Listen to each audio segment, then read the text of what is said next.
pesadelos em foco. Nem tudo que é passado de geração em geração carrega amor, história e afeto. Às vezes, heranças trazem o peso do que não foi resolvido. Vestígios de traumas antigos, pactos nunca desfeitos ou lamentos que ecoam no silêncio dos objetos.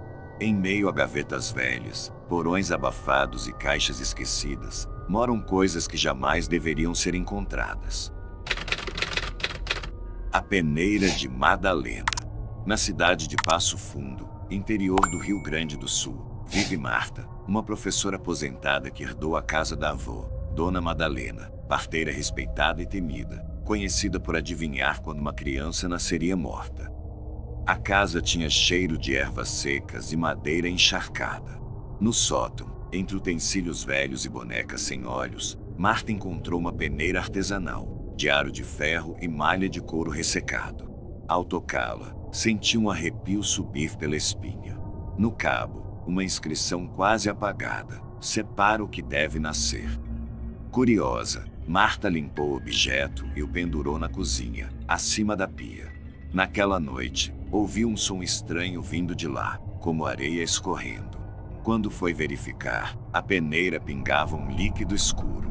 O chão da cozinha estava coberto de marcas de pés minúsculos, molhados. Nos dias seguintes, crianças começaram a aparecer em seus sonhos. Bebês pálidos, chorando em silêncio. Alguns com os olhos vazios, outros com a boca costurada. Um deles, sempre o mesmo, a encarava imóvel. Marta começou a acordar com roupas de bebê molhadas sobre a cama. Um dia, encontrou fraldas antigas espalhadas pela sala, como se alguém tivesse arrastado um berço invisível. Desesperada, procurou uma benzedeira do bairro, que contou histórias antigas sobre Madalena. Nem todas as crianças vinham ao mundo por vontade própria. Algumas, diziam, eram chamadas antes da hora. E Madalena, com a peneira em mãos, decidia quais passariam ao outro lado. A benzedeira recomendou que Marta enterrasse o objeto com sal e cal e rezasse por 7 noites. Ela seguiu o ritual. Mas na 8ª noite, quando achou que tudo havia terminado, ouviu um sussurro no corredor: ainda falta um. No espelho da sala, a imagem da peneira pendurada voltou a aparecer, mesmo que o objeto já estivesse debaixo da terra. O alfinete de ossos. Quando Dona Lourdes faleceu, ninguém quis ficar com os pertences da velha. Aos 92 anos, morava sozinha numa casa escura no bairro do Ipiranga, em São Paulo, cercada de gatos e silêncios. Coube a Daniela, sobrinha neta distante, a tarefa de limpar tudo. Ela precisava do dinheiro da venda da casa e não hesitou em enfrentar o ambiente carregado. Entre baús mofados, tecidos engomados e bibelos da década de 40, Daniela encontrou uma pequena caixa de veludo preto, esquecida no fundo do guarda-roupa. Dentro, um alfinete antigo, feito com material branco acinzentado que lembrava osso polido. O design era primitivo, quase tribal, com inscrições que pareciam entalhadas à mão. Havia um bilhete amarelado: para nunca ser usado. Mantenha selado. Que os espíritos da guerra não despertem. Sem pensar muito, Daniela ignorou o aviso e fixou o alfinete em sua jaqueta jeans como um acessório vintage. Naquela noite, sonhou com campos de batalha cobertos de fumaça e gritos. Ela acordou com hematomas nos braços e um gosto de ferrugem na boca. Nos dias seguintes, os pesadelos voltaram, sempre mais vívidos. Uma figura encapuzada observava de longe, no campo de guerra, mais próxima a cada noite. Sons metálicos começaram a ecoar em sua casa durante a madrugada. Passos, estalos, o tilintar de lâminas arranhando madeira. Foi ao pesquisar mais a fundo que Daniela descobriu que o alfinete pertencia ao bisavô de Lourdes, um cirurgião de campanha da Guerra do Paraguai, conhecido por práticas macabras com prisioneiros.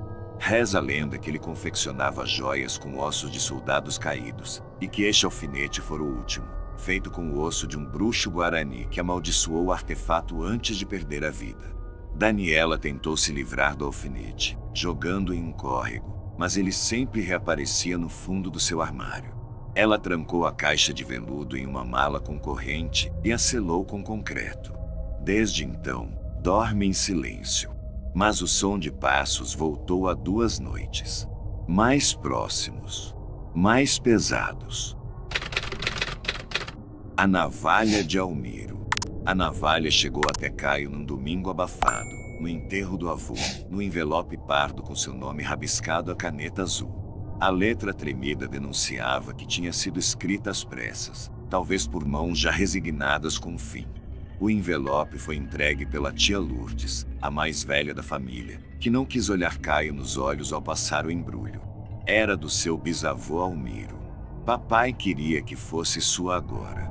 Mas não se barbeie com ela, disse apenas, antes de se afastar e desaparecer entre os outros parentes. A navalha era pequena, dobrável, com um cabo de osso manchado e uma lâmina curva como um sorriso torto. Não havia marca de fabricante, nem data. Apenas um entalhe quase apagado na base do cabo. Almiro, 1936. Um objeto fora do tempo, esquecido em gavetas velhas. Caio, curioso, levou o presente para casa e o guardou no criado mudo, sem grandes cerimônias.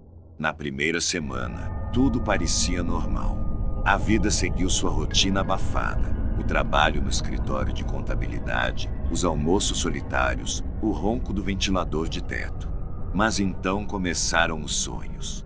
Eram sempre com a mesma figura, um homem magro, vestindo um terno puído, sentado numa cadeira de madeira sob um lampião amarelado. Seu rosto estava coberto por sombras, mas Caio reconhecia aquela voz arrastada que sussurrava do escuro. Não se barbeie com ela, se não tiver sangue para oferecer. No terceiro sonho, o homem se levantou e vinha em sua direção. Caio acordava com o peito doendo, como se algo pressionasse seu coração por dentro. Na manhã seguinte ao quinto sonho, Caio notou um arranhão em seu rosto, bem no maxilar, como se tivesse sido cortado. Pequeno, mas preciso, como uma navalha afiada poderia fazer. Ele conferiu a navalha no criado mudo. Estava limpa, fechada, intocada. Ou assim parecia. Ele começou a reparar em coisas sutis. A lâmina, por vezes, parecia estar fora do lugar onde ele a deixava. Às vezes com o cabo levemente aberto. Certas noites, escutava um pequeno clique, como o som metálico de algo sendo aberto, mas não havia mais ninguém no apartamento. Procurou a tia Lourdes, que hesitou antes de falar. Essa navalha, ela não é uma herança. É uma dívida. O Almiro, ele tirou vidas. Caio. Disseram que foram 3. Outros dizem que foram 7. Era barbeiro, mas ficou louco depois que a mulher dele se foi. Passava o dia falando com o espelho. E à noite, dizia que via sombras se mexendo atrás dele. No fim, cortou o próprio pescoço com essa navalha. Na frente do espelho. Caio quis jogar o objeto fora. Levou-o até o rio Tietê. Jogou com força e jurou ter escutado um som abafado, como um suspiro engasgado vindo da água. Voltou para casa com alívio. Mas naquela noite, acordou com algo cortando sua bochecha. Sangue escorreu até o travesseiro. A navalha estava ao lado da cama, aberta, como um cão fiel esperando ordens. Desde então, ele tentou trancá-la, enterrá-la, até mesmo queimá-la. Mas sempre voltava, sempre limpa, sempre afiada. A navalha não queria ser esquecida. Queria continuidade. As cicatrizes aumentaram. Pequenos cortes em lugares diferentes, como um mapa que ia se traçando sozinho. Caio começou a ouvir a voz do homem mesmo acordado, no espelho, nos azulejos do banheiro, no vapor do chuveiro. Não se barbeie com ela, se não tiver sangue para oferecer. Aos poucos, começou a entender. A navalha queria pele, rosto, carne, mas não dele, de outro. Era um legado, sim, um legado de cortes, de pactos antigos, de silêncios mantidos à força. Hoje, Caio não dorme mais. Passa as noites sentado na beira da cama, com a navalha nas mãos, esperando. O espelho do quarto está coberto com um lençol. Mas, mesmo assim, ele sente os olhos de Almiro do outro lado, sorrindo com sua boca cortada. E sabe que, cedo ou tarde, vai precisar passá-la adiante. Objetos não têm alma, dizem. Mas o que dizer dos que absorvem o que há de mais escuro nas almas humanas? Cada herança tem um eco. E alguns ecos não se apagam, apenas se arrastam para o próximo dono. Certas coisas não deveriam sobreviver às pessoas que as criaram.